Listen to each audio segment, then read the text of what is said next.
perkenalan, nama saya Lukas CVSW dari kelas 4. Di sini saya dari Kerajaan Demak ingin menjelaskan apa saja unsur-unsur ciri-ciri perkembangan dan peninggalan serta semuanya serta kelompok saya.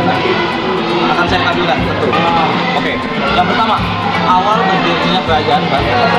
Kerajaan Banten berdiri sekitar tahun 1526. Awalnya wilayah Banten ini merupakan bagian dari Kerajaan Sunda. Saat pasukan Islam yang dipimpin oleh Fatalihah, yaitu utusan dari Kesultanan Demak, merebut pelabuhan Sunda Kelapa, mereka juga menguasai wilayah tersebut. Kemudian Banten dijadikan sebagai pusat kekuasaan baru dan dijadikan kerajaan Islam yang merdeka. Baik, selanjutnya saya akan menjelaskan tentang lokasi Kerajaan Demak. Lokasi kerajaan ini terletak di ujung barat Pulau Jawa, tepatnya di wilayah Banten saat ini. Lokasinya yang strategis di tepi Selat Sunda menjadikan pusat perdagangan yang penting yang menghubungkan Asia Tenggara dengan India dan Timur Tengah. Selanjutnya, udah itu dong, Cok.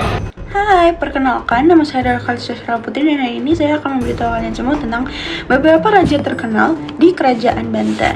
Yang pertama ada Sunan Gunung Jati, itu dari 1526 hingga 1552, pendiri kerajaan juga Raja Cirebon, setelah itu ia menyerahkan kekuasaannya kepada anaknya. Yang kedua adalah Maulana Hasanuddin dari 1552 hingga 1570, anak Sultan Gunung Jati, Raja pertama Banten secara penuh. Yang ketiga ada Maulana Yusuf, yaitu dari 1570 hingga 1580. Yang keempat ada Maulana Muhammad dari 1580 hingga 1596. Yang kelima ada Sultan Abdul Mufakir dari 1596 hingga 1651. Yang keenam ada Sultan Ageng Tirtayasa dari 1651 hingga 1683, masa keemasan kerajaan. Yang ketujuh ada Sultan Haji dari 1683 hingga 1687, anak Sultan Ageng bersekongkol dengan VOC, dan raja-raja selanjutnya hingga akhir abad ke-18. Terima kasih. Assalamualaikum warahmatullahi wabarakatuh. Perkenalkan, nama saya Nisa Ramadhani Lubis dari kelas 10-4. Sebelumnya, kalian tahu nggak sih masa kejayaan pada Kerajaan Banten?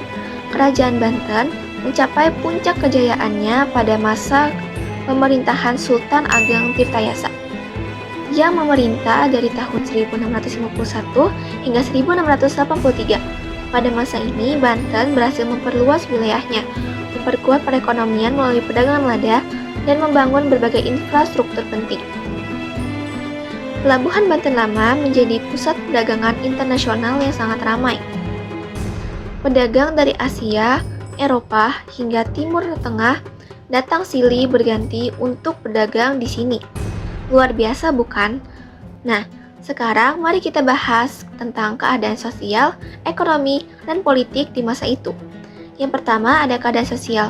Masyarakat Banten terdiri dari beragam etnis, seperti Jawa, Arab, Gujarat, Tionghoa, dan lainnya. Meskipun beragam, mereka hidup berdampingan, dan Islam menjadi agama utama di kerajaan ini. Yang kedua ada keadaan ekonomi. Banten dikenal sebagai penghasil lada yang sangat penting pada masa itu.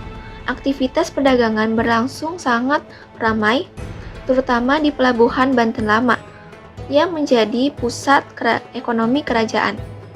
Yang terakhir yaitu keadaan politik. Kerajaan Banten menganut sistem monarki Islam, di mana raja memiliki kekuasaan absolut. Pengaruh Islam sangat terasa dalam kebijakan-kebijakan kerajaan. Namun, pada masa pemerintahan Sultan Haji, muncul konflik internal dan campur tangan dari VOC yang menyebabkan melemahnya kekuasaan kerajaan. Nah, sekian penjelasan dari aku. Wassalamualaikum warahmatullahi wabarakatuh.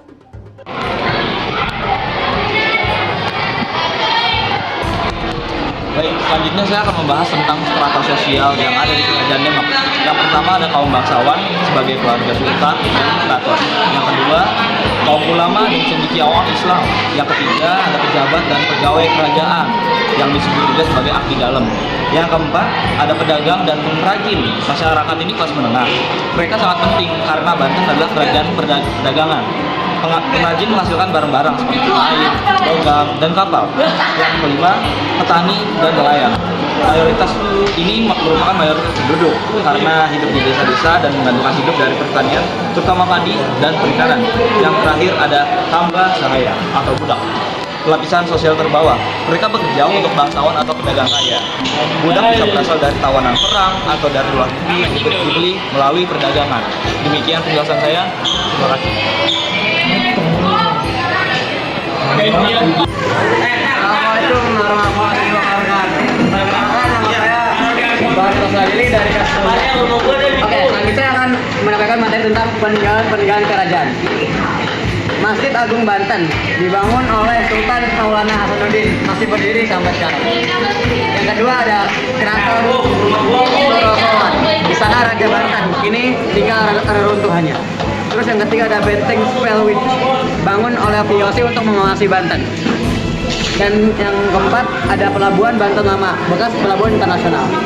Terus yang terakhir ada makam-makam Sultan Banten. Oke, yang terakhir adalah yang berikutnya, akhir Kerajaan Banten.